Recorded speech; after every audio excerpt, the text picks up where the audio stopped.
दोस्तों नमस्कार। दोस्तों चुनावी ऐलान हो चुका है। चुनाव की गतिविधियां शुरू हो चुकी है। 23 दिसंबर को पहला नॉमिनेशन भरा जाएगा और यहां इच्छुक उम्मीदवार जो इस चुनाव में नगर सेवक बनने की उम्मीद पाले हैं वो लोग 23 तारीख से अपना नॉमिनेशन भर लेंगे।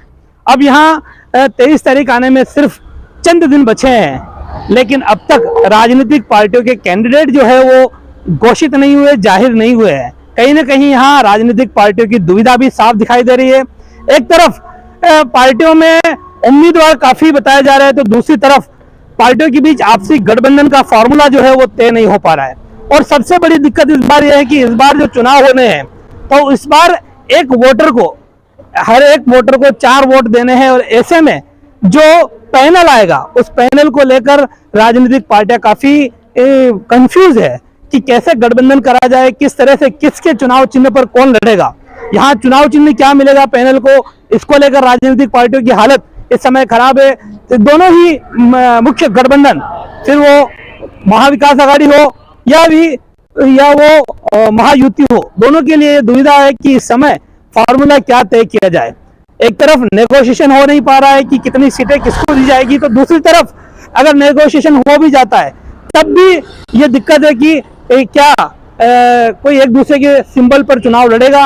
और जिस तरह से यहाँ इस चुनाव में आने वाले जो चुनाव है उसमें वोटर भी कंफ्यूज होने वाला है। एक साथ 4 वोट देने होंगे, A, B, C, D 4 candidate को चुनना होगा, तो वोटर के लिए भी ये चुनौती होगा कि उसका अपना पसंदीदा वोटर वो पसंदीदा कैंडिडेट कौन है, उसको वो कैसे ढूंढेगा।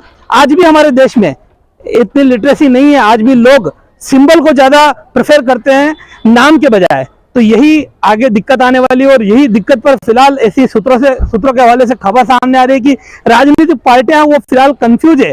फिर चाहे महायुति हो या महाविकास आघाड़ी हो, दोनों ही अपने पत्ते अब तक नहीं खोल पा रहे। खासकर महाविकास आघाड़ी की यहाँ बात करें तो महाविकास आघाड़ी के साथ बहुजन विकास आघाड़ी यहाँ पे किसी तरह से गठबंधन में अब तक नहीं थी, और अब अगर बहुजन विकास आघाड़ी के साथ गठबंधन करते हैं तो बहुजन विकास आघाड़ी बड़ी राजनीतिक पार्टी वैसे विरार की है, और ऐसे में बहुजन विकास आघाड़ी अधिक सीटों की मांग करेगी। तो क्या फार्मूला तय हो पाएगा, ये अभी तक जाहिर नहीं हो पाया। क्या पार्टियां अपने दम पे लड़ेगी, और अगर फार्मूला तय हो गया और पार्टियों ने गठबंधन किया उस स्थिति में किसके सिंबल पे लड़ा जाएगा, ये भी चुनौती बना हुआ है।